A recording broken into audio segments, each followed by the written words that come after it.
The 13 Original Colonies is a story that took place from 1492 to 1776 with many ups and downs, sacrifices, and heroes through various eras. These 13 original colonies would eventually become the United States of America, but it did not seem that way 100 years prior to the American Revolution. Each was content with their status and even had more wealth than the average British citizen. They had worked hard, dealt with the natives, dealt with death, and had succeeded. Each was content with their status and even had more wealth than the average British citizen. They had worked hard, dealt with the natives, dealt with death, and had succeeded. Up until Christopher Columbus, the European landscape looked much different.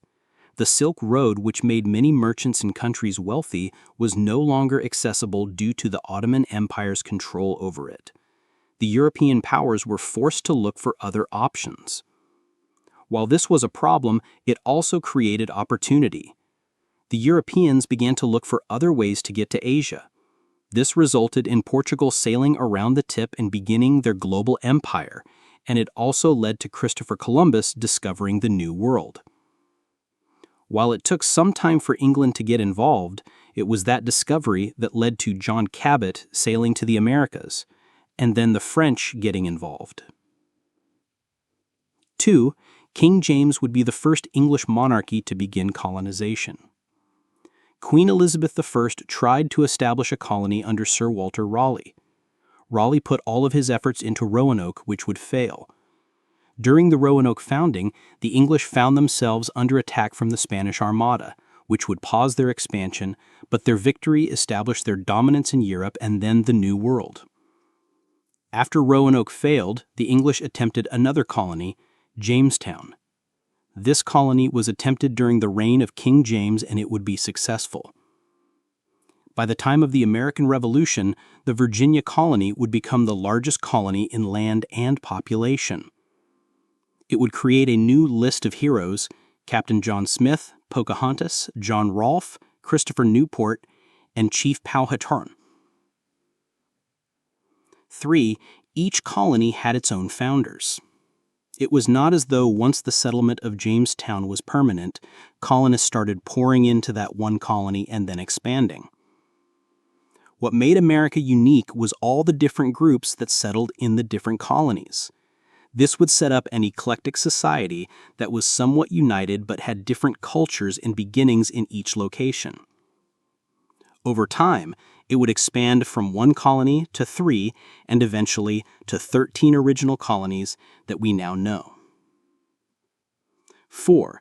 Plymouth Colony was the first New England colony. After Jamestown came the Pilgrims.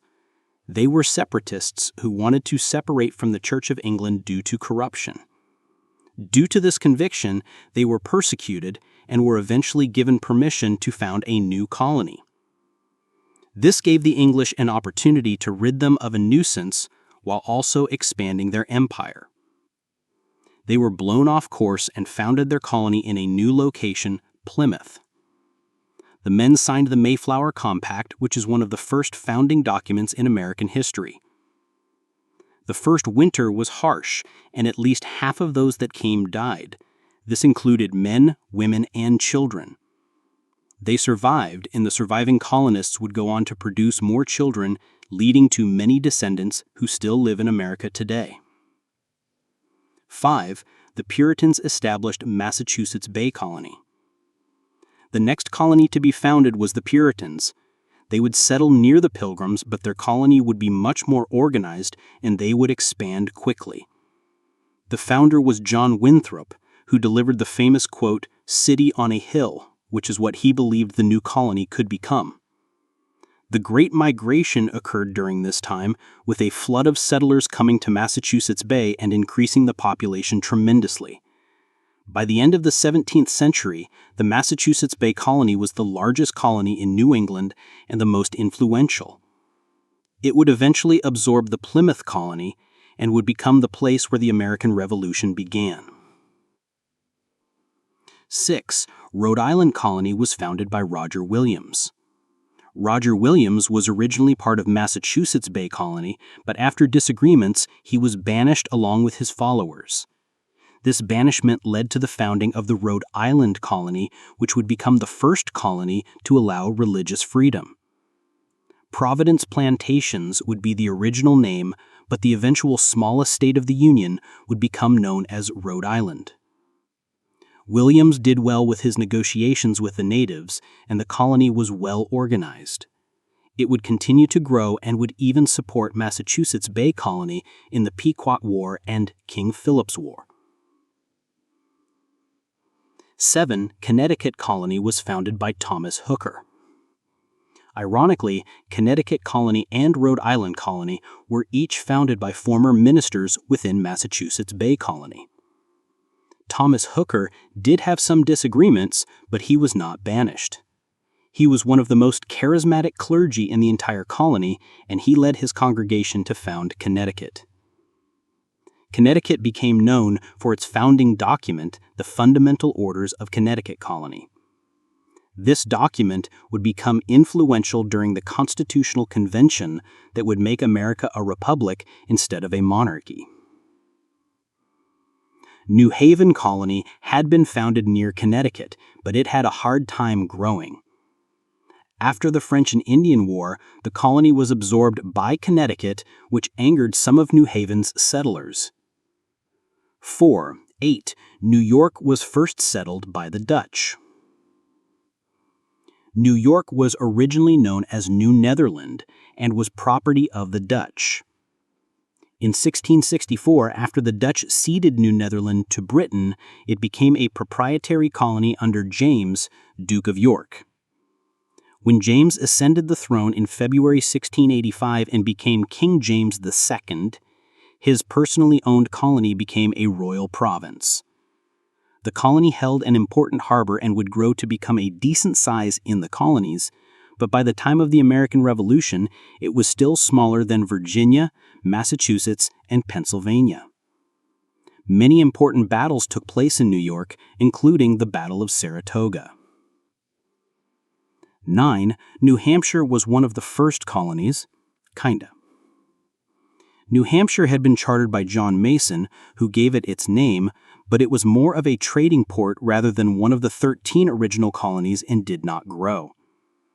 The population did increase with the Great Migration and the expansion of other New England colonies, and by 1741, King George II had to create a border between New Hampshire and Massachusetts. By the time of the American Revolution, New Hampshire was in another border dispute with other colonists who wanted to form Vermont. 10. William Penn founded Pennsylvania Colony. William Penn came from an influential family in England, but when he converted to Quaker, he quickly formed enemies since the Quakers were a persecuted group. His family had helped the monarchy in the past, and the king owed the family. In order to pay back what they owed, they allowed William Penn a charter where he would take his Quaker friends. He would found Philadelphia, engage favorably with the natives, and the colony's economy would become successful. It was also a freedom of religion environment, which was much appreciated by Benjamin Franklin when he arrived.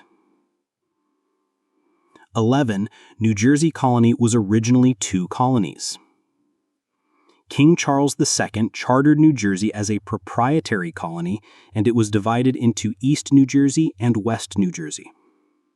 By the 18th century, the colony was consolidated into one colony, and by the time of the American Revolution, it had grown substantially and was home to the College of New Jersey, which would eventually become Princeton.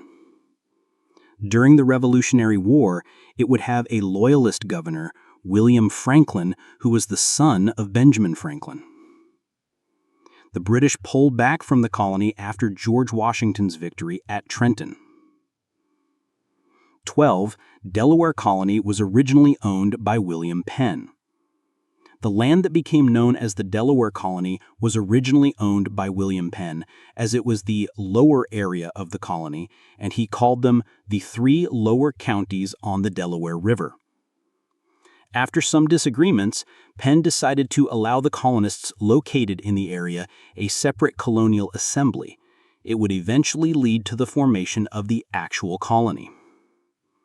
Delaware would be home to Caesar Rodney during the American Revolution. He is an unsung hero of the war who made a daring midnight ride to cast a vote for independence in Philadelphia. If he had not come, then Delaware would not have voted for independence. 13. Maryland was founded for Catholics and was the home to the only Catholic signer. Catholics and Protestants did not get along in Europe, and they also had their struggles in the United States. However, the 13 original colonies were so diverse that when Maryland was founded by Lord Baltimore as a haven for Catholics, the land was so cheap that many Protestants migrated to the southern colony. Lord Baltimore passed the Acts for Religious Tolerance in 1649. This was the second colony after Rhode Island to allow religious freedom. Charles Carroll of Carrollton